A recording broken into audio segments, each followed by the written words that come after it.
Get 'em, Young T. Get 'em, Young T. Get 'em, get 'em, get 'em, Young T. Get 'em, Young T. Get 'em, Young T. Get 'em, get 'em, get 'em, Young T. What's up, y'all? It is Crypto Young T. Welcome to Module 8. Yep, we're answering the question we hear all the time. What the heck is gas in crypto and why are you paying for it? So let's break it down because um, some gas out there be tearing y'all up. It tears y'all up. And I'm going to give you the perfect example. Okay, let's break it down like this. Whenever you go somewhere, you fill your car up with gas, right? And it's going to take you to multiple different places, right? So if you were to take your car and drive yourself to the bank, that's going to cost you some gas, even though you got like a full tank of gas, right? It's going to cost you a little bit of something, 2 gallons, 3 gallons or something like that. It's going to cost you a gallon of gas. It is the same with crypto. When you're moving around these exchanges, they're going to charge you a little gas. If you're using Ethereum, Ethereum's going to charge you a lot of gas. I remember a time when Ethereum was like $100 in gas fees. It was crazy.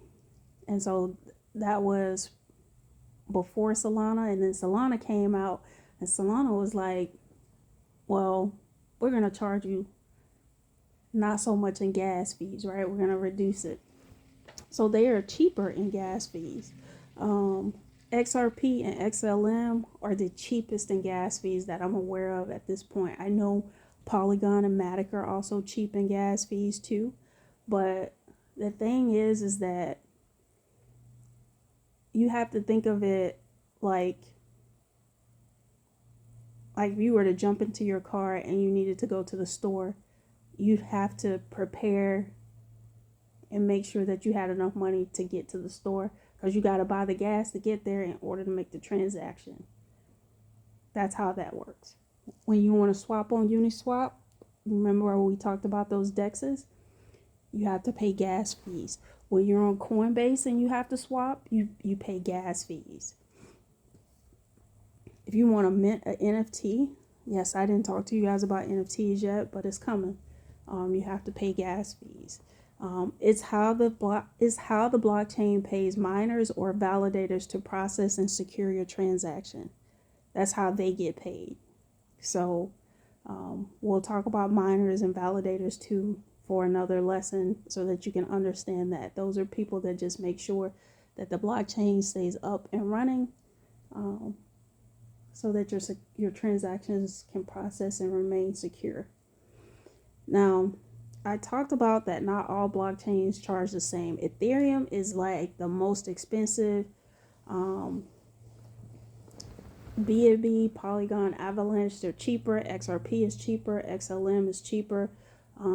They are the ones that are dirt cheap. So choosing where you want to transact really matters. Gas isn't fixed. It's like Uber.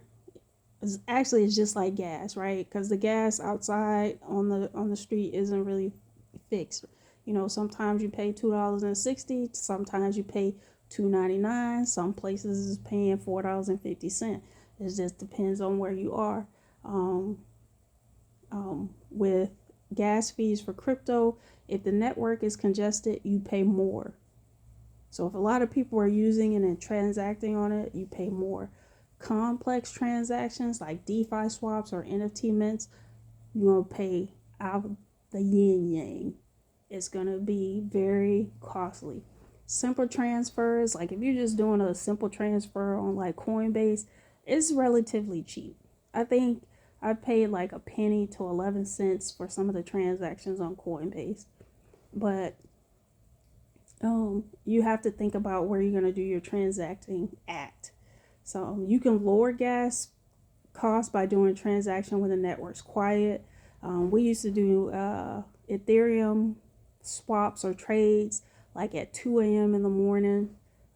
That was how we managed those gas fees and reducing them down. So how to avoid getting gouged on that? Here's how to not get played on gas fees. Always review gas fees before clicking confirm. So that's a part of, remember I taught you how to send and receive crypto, and a part of that transaction is when you look at it, you'll see a little tick mark in there that talks about gas. You can use L2 networks for lower fees. Don't rush into hyped mints. Gas spikes when everyone jumps in. Use wallets like MetaMask to set custom gas if needed. You know, but the truth of the matter is paying gas sucks. It sucks for crypto and it sucks to put it in the car. But it keeps the blockchain running and secure. Just remember, you're not getting scammed. You're paying to use the network. What is a scam? Not checking gas and getting hit with 80 to send $10. So yeah, sending $80 and getting hit with a $10 transaction fee is crazy. Actually, I said that backwards. If you send in $10 and get hit with the $80 gas fee, that's crazy. That's really what it was, a scam. So you have to be very particular about your gas fees and what they should look like and where you process payments.